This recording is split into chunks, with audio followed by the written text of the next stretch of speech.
ومؤسساتها باللون الأخضر احتفالا وامتنانا وعرفانا للوقفات الجليلة والمساندة للبحرين من قبل المملكة العربية السعودية بقيادة خادم الحرمين الشريفين الملك عبد الله بن عبد العزيز آل سعود وللشعب السعودي على مواقفهم المشرفة تجاه أشقائهم شعب البحرين على الدوام وفي كافة المواقف. تأتي هذه الاحتفالية التي شملت كافة مؤسسات البحرين الحكومية والخاصة ومدارسها استجابة وتفاعلا من المواطنين مع الدعوة التي انطلقت على مواقع التواصل الاجتماعي عبر شبكة الإنترنت لتحديد اليوم الخميس يوما تكتسي فيه مملكة البحرين باللون الأخضر والذي يمثل لون الخير والعطاء، ليقول فيه البحرينيون لأشقائهم في السعودية: شكرا لوقوفكم معنا، شكرا أبا متعب لمساندتكم لنا ولقيادتنا الرشيدة في البحرين.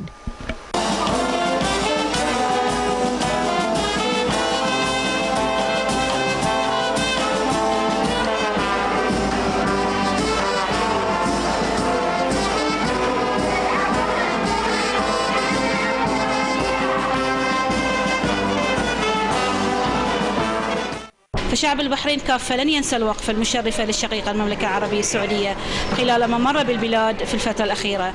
فشكرنا كل الشكر للملك الوالد بمتعب حفظ الله ورعاه، وحفظ المملكة العربية السعودية ومملكة البحرين من كل سوء ومكروه، وستظل البحرين خليفية عربية. الطالبات تعربوا عن أنهم كلهم يبون يوقفون وقفة وفاء حق بمتعب، ومثل ما تشوفون البحرين صبغت باللون الأخضر تقديرا لهذا الرجل المعطاء في دوره في خدمة البحرين والحفاظ على أمنها واستقرارها.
المتاجر والأسواق شهدت إقبالا منقطع النظير من قبل المواطنين والمقيمين الذين تهافتوا لاقتناء كل ما يرمز للشقيقة السعودية من أعلام وصور وملصقات وأوشحة خضراء ومزجها بالأعلام البحرينية وصور القيادة الرشيدة، كما زانت المركبات بصور الحب والولاء للمملكتين وقيادتهما الحكيمة.